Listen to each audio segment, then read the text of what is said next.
Assalamualaikum warahmatullahi wabarakatuh. Salam guru penggerak, rekan-rekan sekalian, bertemu lagi dengan saya Duki Septian, CGP 6 di Kabupaten Tasikmalaya, di mana pada kali ini saya akan menyampaikan tugas koneksi antar materi dari modul 3.2, yaitu tentang pemimpin dalam pengelolaan sumber daya. Baik, rekan-rekan sekalian, semoga apa yang saya sampaikan khususnya ini bermanfaat bagi saya dan bagi semua rekan-rekan yang melihat video berikut ini.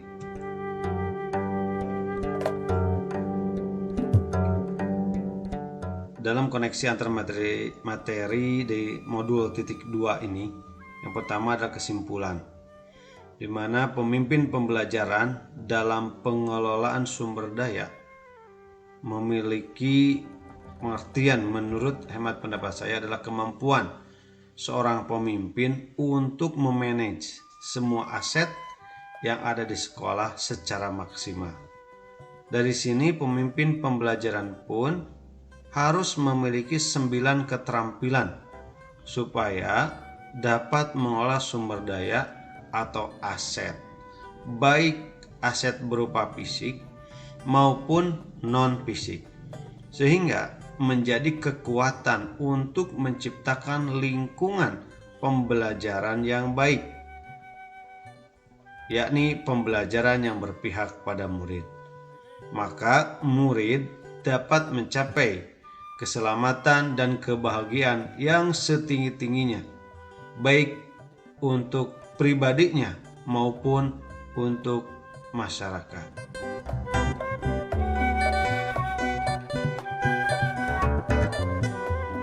Kemudian, bagaimana cara implementasinya? Yang pertama di kelas. Di sini implementasi pemimpin dalam mengelola sumber daya di kelas yaitu mengelola murid, di mana semua murid tentu memiliki potensi yang berbeda dan potensi yang hebat-hebat. Dengan cara pembelajaran yang terencana, mengelola media pembelajaran yang tepat, dan menggunakan sumber belajar yang ada di kelas secara maksimal. Bahkan bisa juga menggunakan dinding kelas untuk menempel hasil karya murid dan sebagai perpustakaan dinding untuk murid-murid yang lain, sehingga dapat melakukan kunjung karya dari kelompok satu ke kelompok yang lain. Yang berikutnya adalah di sekolah. Di sekolah ini fungsi pemimpin adalah mengelola semua aset, baik fisik maupun aset non-fisik, baik manusia maupun lingkungan, untuk digunakan secara maksimal dalam pembelajaran murid, di mana tujuannya adalah supaya murid dapat berkembang dengan baik dan maksimal di lingkungan sekolah. Yang terakhir adalah di masyarakat, di mana mengolah aset masyarakat baik berkaitan dengan orang tua siswa maupun tokoh masyarakat, pengusaha, tokoh budaya, tokoh agama, dalam menciptakan lingkungan yang menguatkan pendidikan pada murid, sehingga murid dapat menciptakan karakter yang baik. Dan juga caranya salah satunya adalah kepala sekolah ataupun guru dapat melakukan dengan cara berkomunikasi dan berkolaborasi.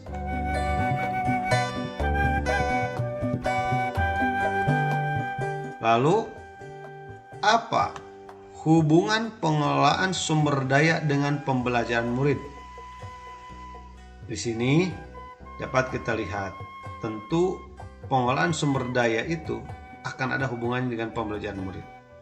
Dengan tepatnya, pengelolaan yang kita lakukan terhadap sumber daya yang ada di kelas, di sekolah, dan di masyarakat tentu akan menciptakan lingkungan yang baik dan berkualitas bagi pembelajaran murid.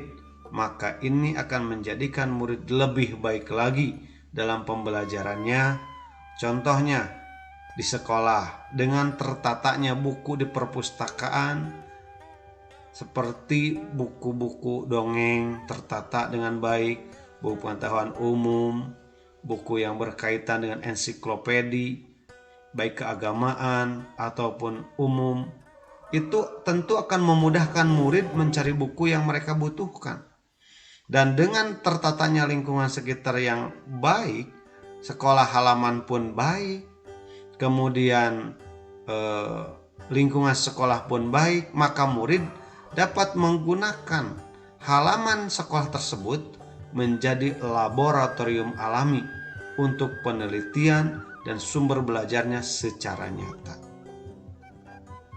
Ini adalah fungsi dari hubungan pengelolaan sumber daya dengan pembelajaran murid. Kemudian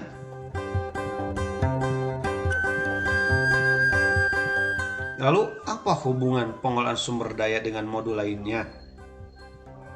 Di modul 3.2 ini merupakan modul yang menjelaskan bagaimana kekuatan seorang pemimpin dalam pengelolaan aset yang tepat dapat menciptakan pembelajaran yang berkualitas bagi murid. Dan untuk mengelola aset ini diperlukan keterampilan bagi seorang pemimpin menguasai teknik pengambilan keputusan, dapat menciptakan pembelajaran yang nyaman bagi murid, memenuhi semua kebutuhan murid.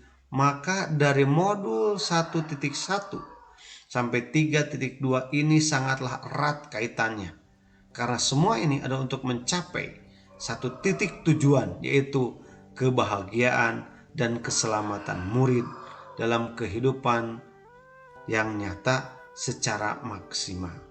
Jadi di sini modul 2 adalah kemampuan dalam pengelolaan aset yang ada di sekolah, yang perlu didukung oleh kemampuan-kemampuan yang lainnya yang tentunya dijabarkan dari modul 1.1 sebagai filosofi di Ki Hajar Dewantara sampai modul 3.1. Lalu hubungan sebelum dan sesudah mengikuti modul 2 yang saya rasakan, secara pribadi jujur awalnya saya belum memahami bagaimana cara mengelola aset dengan baik, dan berpandangan bahwa aset itu hanyalah bangunan fisik, keuangan, dan sebagainya. Tetapi setelah mengikuti modul ini, maka saya menjadi memiliki pemikiran yang lebih luas akan aset yang ada, baik fisik maupun non-fisik, yang tujuannya adalah menciptakan lingkungan yang tepat sehingga dapat meningkatkan pembelajaran murid yang lebih berkualitas. Ini yang dapat saya pahami sekarang setelah mempelajari modul 3.2. Baik rekan-rekan CGP dimanapun berada, saya ucapkan terima kasih atas mungkin sudah menonton atau mempelajari ataupun mengomentari video yang saya sajikan ini. Mungkin akhir kata, dengan tertatanya tanah di sawah tentu akan meningkatkan kualitas padi, dan tertatanya lingkungan pendidikan yang tepat akan menjadikan murid berkualitas di rumah, sekolah, dan masyarakat. Terima kasih atas perhatiannya. Mohon maaf atas kekurangannya. Akhirul kalam. Assalamualaikum warahmatullahi wabarakatuh.